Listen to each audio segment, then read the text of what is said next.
ለምንድነው እሱ እንደ መሲህ ወይም ደግሞ እንደ መሽያህ ተቀባይነት ያልነው ነገር ልንል የቻልነው? እንዴት ነው? ቤተ መቅደስ መገንባት መቻል አለበት። መሲሁ ዘመን ዓለም አቀፍ የሆነ ሰላም መምጣት አለበት። ሰላም ጤና ይስጥልኝ። እንዴት ናችሁ? አለሁ በዋሽም ደህና ነኝ። እኔ እንግዲህ ያው ከረጅም ጊዜ ቆይታ በኋላ ከረጅም ጊዜ መጥፋት በኋላ ኦልሞስት ወደ 4 ወር 5 ወር አካባቢ እንግዲህ ቪዲዮ አልሰራውም እና በራሴ በነበሩ በአንዳንድ ችግሮች ምክንያት ቪዲዮዎችን መስራት አልቻልኩም። የራሴ ችግሮች ነበሩብኝና እንግዲህ በጣም ይቅርታ እላለሁኝ። በኢዝራት ሀሸም እንግዲህ ወደፊት አብረን እንቀጥላለን።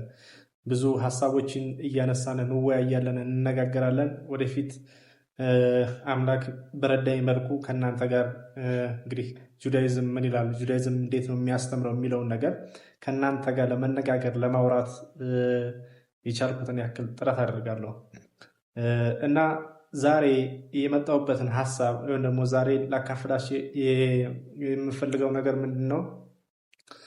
እንግዲህ ስለ መሲህ ስለ መሲህ በተመለከተ ነው እና ለምንድን ነው ኢየሱስ ወይም ደግሞ ኢየሱስ እንደ ይሁዲ ወይ ደግሞ አኮርዲንግ ጁዳይዝም ለምንድን ነው መሲህ ሆኖ ተቀባይነት ያላገኘው? ለምንድን ነው መሲህ ያልሆነው የሚለውን ነገር በቻልኩት መጠን ለእናንተ አጠር አድርጌ በትንሹ ላካፈላችሁ ስለወደድኩኝ ቪዲዮውን እስከ መጨረሻው ተከታትላችሁ ሀሳባችሁን እንድትሰጡኝ፣ ጥያቄዎችም ካሏችሁ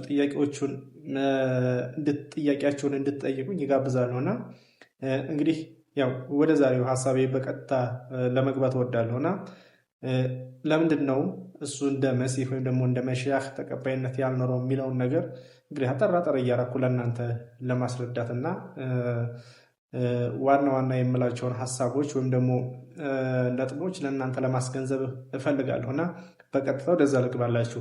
የመጀመሪያው ነገር ምንድን ነው?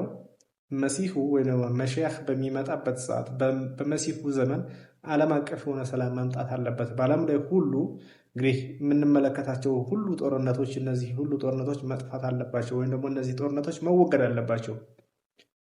ይሄን ነገር ልንል የቻልነው እንዴት ነው? ከራሳችን አምጥተን ነው? አይደለም። ስለዚህ ምንድን ነው ማስረጃችን የሚለውን ነገር ስንመለከት ትንቢተ ኢሳይያስ ምዕራፍ 2 ቁጥር 4 ላይ ገብታችሁ መመልከት ትችላላችሁ።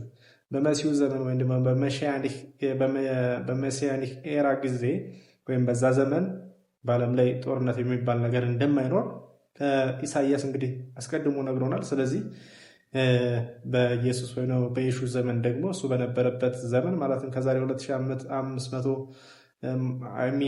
ከዛሬ 2000 ዓመት በፊት እንግዲህ መጥቷል ተብሎ ይታሰባል። አኮርዲንግ ቱ ክርስቲያኒቲ ኤንድ አኮርዲንግ ቱ ኢስላሚክ ቲቺንግ ምንም አይነት በዓለም ላይ ሰላም መጥቶ አላየንም። እንደውም የባሰ ዓለም ወደ አዘቅትና ወደ ጦርነት ውስጥ ገብታ ነው እየተመለከተን ያለው። ስለዚህ ከዛ አንጻር እሱን እንደ መሲህ ተቀባይነት የለውም ማለት ነው። ሁለተኛ ላይ የምንመለከተው ነገር ምንድን ነው? እስራኤልን ህዝብ ወይም ደግሞ እስራኤልን እንደ ህዝብ ከተበተኑበት ከዓለም ዙሪያ መሰብሰብ መቻል አለበት። ግልጽ ነው። ስለዚህ እሱ ደግሞ ያንን ማድረግ አልቻለም። እንደምታውቁት እሱ ከመጣ በኋላ እሱ ከሞተ አይ ቲንክ ከ70 ምናምን ዓመት በኋላ ቤተ መቅደሱ ፈርሶ አይ ቲንክ ነው ከ70 ምናምን ዓመት በኋላ ሳይሆን በ70ኛው ዓመተ ምህረት አካባቢ ይመስለኛል ቤተ መቅደሱ ፈርሶ የእስራኤል ህዝብ እንዲበተን ሆኗል። እንግዲህ ስለዚህ በተቃራኒው የሆነው ምንድን ነው? ቤተ መቅደሱ ፈርሶ የእስራኤል ህዝብ እንዲበተን ሆኗል። ስለዚህ መሰብሰብ አልቻለም። ስለዚህ ይሰበሰባል የሚለውን ነገር ደግሞ የነገረን ራሱ ኢሳያስ ነው። በትንቢተ ኢሳያስ ምዕራፍ 11 ቁጥር 12 ላይ እንግዲህ ይህን ነገር ይናገራል። እሱ ግን ይህን ማድረግ አልቻለም። በሶስተኛ ደረጃ የምነግራችሁ ምንድነው? ቤተ መቅደሱ መገንባት አለበት። አንደኛውና ሁለተኛው ቤተ መቅደስ አልፏል። ሶስተኛው ቤተ መቅደስ መገንባት መቻል አለበት። ለዚህ ማስረጃ አድርገን የምንወስደው ምንድነው? ትንቢተ ሕዝቅኤል ምዕራፍ 37 ቁጥር 26 እስከ 28 ላይ ያለው መመልከትና ማየት ትችላላችሁ። እንግዲህ ቤተ መቅደስ መገንባት ነበረበት። እንግዲህ በሱ ዘመን እንደምታውቁት ቤተ መቅደስ መገንባት ሳይሆን ቤተ መቅደስ መፍረስ ነበር ያለው በተቃራኒ ማለት። ስለዚህ ከዛን ግን እንደ መሲህ ተቀባይነት የለውም። ሌላኛው ነጥብ ደግሞ ምንድን ነው? በዓለም ላይ ሁለንተናዊ የአምላክ እውቀት መኖር ወይም ደግሞ መምጣት መቻል አለበት ማለት። ይህ ምንድን ነው? በዓለም ላይ የሚኖሩ ኔሽኖች ሁሉ ይሁዲንም ጨምሮ ከይሁዲ ውጭ ያሉት ህዝቦችንም ወይም ደግሞ አሕዛብ የሚባሉትን ጨምሮ አንድ አምላክን ማወቅ አለባቸው። ለአንድ አምላክ ብቻ መገዛት መቻል አለባቸው። ይህን የሚነግረን ደግሞ ዘካርያስ ምዕራፍ 14 ቁጥር 9 ላይ ታገኙታላችሁ። እዛ ገብታችሁ ብትመለከቱ ዓለም አቀፍ የአምላክን እውቀት ማምጣት መቻል አለበት። ብዙ ቦታ ላይ ተነግሯል። ጀስት ይህን አንድ እንደ ሳምፕል ነው ጠቀስ ያደረኩላችሁ። በዓለም ላይ ሁሉ እንግዲህ የዓለምን እውቀት ወይም ደግሞ ዓለምን ማወቅ ምድርን እንደሚከድና እንደሚሞላ ተነግሯል። ሌላኛው ደግሞ እንግዲህ የአምላክ አንድነትና አምላክ ሰው ይሆናል አይሆንም የሚለው ሀሳብ እንግዲህ እንደምታውቁት በዘዳግም 6:4 ላይ ሽማ እስራኤል አዶናይ ኤሎሄinu አዶናይ ኢኻድ የሚል ወርድ እናገኛለን እና እዚያ ላይ ምንድን የምንመለከተው አምላክ አንድ ብቻ እንደሆነ ይናገራል። እንግዲህ በክርስትናው ዓለም ያለውን አስተምሮ ታውቃላችሁ። ትሪኒቲ የሚባል ትምህርት አለ። በተቃራኒው ደግሞ እንግዲህ አምላካችን ሲነግረን ምንድን ነው ያለው?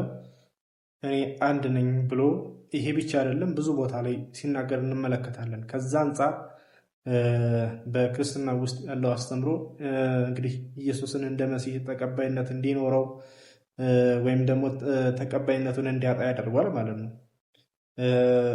በእርግጥ አንዳንድ ሚሽነሪዎች በክርስትናው ዓለም ያሉ እንግዲህ ኢኻድ የሚለውን ወርድ በመጠቀም እና ይሄ ኮምፓውንድ ዩኒቲን ያሳያል የሚል አርጊመንት ለመስራት ይሞክራሉ እና በኢዝራት ሀሸም ስለ ኢኻድ ወይም ደግሞ አንድ ስለሚለው ስለዚህ ወርድ በሌላ ጊዜ ቪዲዮ የምሰራላችሁ ይሆናል እና በአጭሩ አምላክ አንድ ብቻ መሆኑ ጁዳይዝም የትሪኒቲን ሀሳብ ሪጀክት ስለሚያደርግ በዚህ በኩል ተቀባይነት እንዳይኖረው ያደርገዋል። ሌላኛው ደግሞ ምንድነው አምላክ ሰው ሆነ ወይም ደግሞ አምላክ ስጋ ለበሰ የሚል ትምህርት አለ እንግዲህ በአዲስ ኪዳን በሚሉት መጽሐፍ ውስጥ ማለት ነው። ስለዚህ ከዛ አንጻር አሁንም እሱ ተቀባይነት የለውም አኮርዲንግ ቱ ጁዳይዝም ማለት ነው። ምክንያቱም እንግዲህ አምላክ እንደሚነግረን በዘሁልቁ ምዕራፍ 23 ቁጥር 19 ላይ አዶናይ ወይም ደግሞ አሸም ወይም ደግሞ አምላክ ሐሰት ይናገር ዘንድ ሰው አይደለም ይላል። ስለዚህ አምላክ ሰው ሆነ ወይም ደግሞ አምላክ ስጋ ለበሰ የሚለው አባባል ራሱ እዚህ ጋር ውድቅ ሆኖ እንመለከታለን። ግልጽ ነው። አይ ቲንክ አይ አም ኖት ሹር የትኛው ፓርት ላይ እንደሆነ ሆሴ ላይ ይመስለኛል አምላክ ሰው እንዳልሆነም ተናግሯል። ብዙ ቦታዎች ላይ ይናገራል። ስለዚህ አምላክ ሰው ሆነ ወይም ደግሞ አምላክ ስጋ ለብሶ መጣ የሚለው አይዲዮሎጂ እኛ እንደ ይሁዲ እንደ አቮዳ ዘራ ወይም ደግሞ እንደ ባዕድ አምልኮ ነው የምንቆጥረው። ምክንያቱም ይሄ አስተሳሰብ በፓጋኖች አስተሳሰብ ውስጥ የነበረ አስተሳሰብ ነው። ለምሳሌ እንግዲህ በታሪክ ወደኋላ ሄዳችሁ ብትመለከቱ በተለይ በግሪክ በሮማ ኤምፓየር ውስጥ በፋርስ እና በተለያዩ እንዲሁም ኢጅፕትን ጨምሮ እንደዚህ አይነት ትምህርቶች ወይም ደግሞ እንደዚህ አይነት የእምነት ትምህርቶች ነበሯቸው። እንግዲህ ጁዳይዝም ደግሞ ያን ሪጀክት ሲያደርግ የኖረ ነው። ቀድሞ በነበሩት ውስጥ እንግዲህ በአባቶቻችን በነቢያቶች ዘመን የሌለ ትምህርት ነው።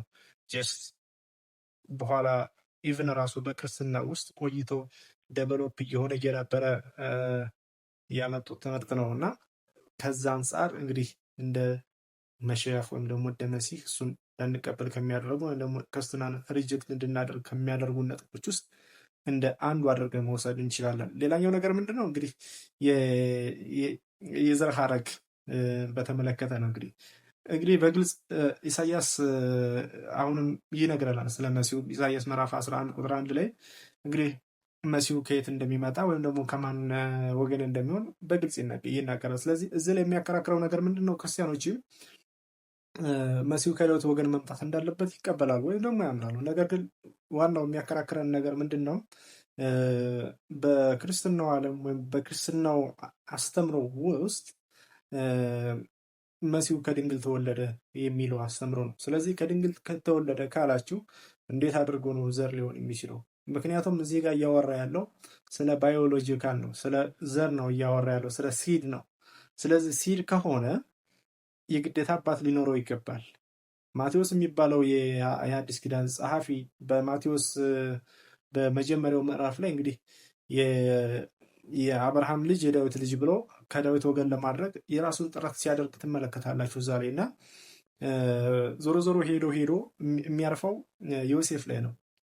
ዮሴፍ ደግሞ ከእሷ ጋር ግንኙነት እንዳላደረገ ወይም ደግሞ ግብረ ስጋዊ ግንኙነት ከእሷ ጋር እንዳልነበረው ይናገራል። ስለዚህ ግብረ ስጋዊ ግንኙነት ካልነበረው በምንም አይነት መንገድ እሱ በዮሴፍ በኩል መቆጠር አይችልም። ምክንያቱም እያወራ ያለው ስለ ባዮሎጂካል ሪሌሽን ወይ ደግሞ ስለ ባዮሎጂካል ግንኙነት ስለሆነ ማለት ነው። በሌላ ፓርት ላይ ደግሞ ስትመለከቱ ሁለተኛ ሳሙኤል ምዕራፍ 7 ቁጥር 12 ላይ እንግዲህ ከዳዊት ዘር እንደሚወጣም ይናገራል። የወገቡን ፍሬ እንደሆነ ዘር እንደሆነ ይናገራል። ስለዚህ መሲሁ የግዴታ አባት ሊኖረው ይገባል። ምክንያቱም እያወራ ያለው ስለ ዘር ስለሆነ ማለት ነው። ከማርያም ዘር ወስዷል የሚል ሎጂክም ለማንሳት ይሞከራል በክርስትናው በኩል።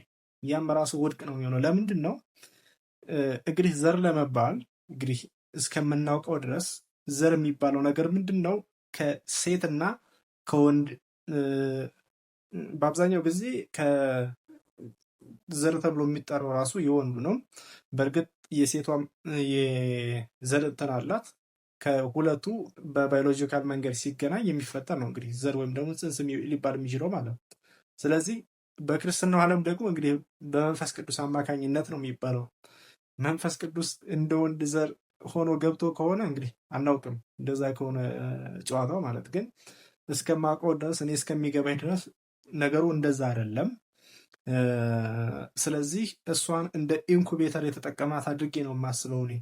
ምክንያቱም ከእሷ የዘር ፍሬ ወይም ደግሞ ኤግ የሚባለው እንቁላሏን የሚባለው ተጠቅሞ እስካልሆነ ድረስ ዘር ሊባል አይችልም። ገባችሁ? ስለዚህ ከዛ አንጻር እና ከነዚህ የመሳሰሉ ምክንያቶች አንጻር እንግዲህ እሱን እንደ መስያህ ወይም ደግሞ እንደ መሽያህ ልንቀበለው አንችልም፣ ወይ ደግሞ መሽያህ ሊሆን አይችልም። እና ባጭሩ ወይ ደግሞ በትንሹ ነው እኔ ነካ ነካ ላደርግላችሁ የሞከርኩት። እንደ አስፈላጊነቱ የእናንተን ሀሳብ አይቼ እዚህ ነገር ላይ በደንብ የተብራራና ሰፋ ያለ አድርጌ እንድሰራላችሁ ከፈለጋችሁ ሀሳባችሁን ልትሰጡ ትችላላችሁ። ሀሳባችሁን መጻፍ ትችላላችሁ። ቪዲዮ ከተመቻችሁ ላይክ ማድረግ ትችላላችሁ። ሰብስክራይብ ቻናላችንን ማድረግ ትችላላችሁ። እንዲሁም ሸር ማድረግ ትችላላችሁ። በዝራት ሀሽም እንግዲህ ከእናንተ ጋር ሰፊና ረጅም ቆይታ ይኖረኛል ወደፊት በዝራት ሀሽም። ስለዚህ ለዛሬው እዚህ ላይ እናበቃለን፣ እዚህ ላይ እንጨርሳለን። ለሁላችሁም ቪዲዮ ለምትከታተሉ እና ላይክም ሰብስክራይብ ለምታደርጉ ሁላችሁንም አመሰግናለሁ። በዝራት ሀሽም በሌላ ቪዲዮ እንገናኛለን። መልካም ቀን ይሁንላችሁ። ለሁላችሁም አመሰግናለሁ።